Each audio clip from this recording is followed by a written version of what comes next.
Dangerzone yanga yakaremera industry. Yeah.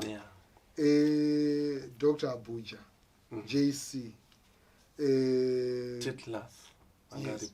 Kova kwaita Mukanya Owe, Magical, Crystal, Vivian. But right now, Takadota, I would say maybe Freeman Do who has maintained the consistency.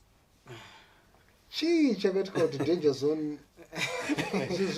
Because you know it's not going to it's not going to you want to know no cross chama now oze asibesari pauri oze pana moto ne potential tonzi isakurira bagetuka pana noenza andro aburo oze asi munaenza agoni ndowatozotamana na Dynamus asi tisingareve kudaro tingotaurawo in a way yekuti mukana ndonosiyana mwari zvanenge watisari togona kubuda tese tiri kubva kumbari but kunogona kubuda wani kunozosara kutonza ningana uzoenda ningana uzoenda mukana unosiyana.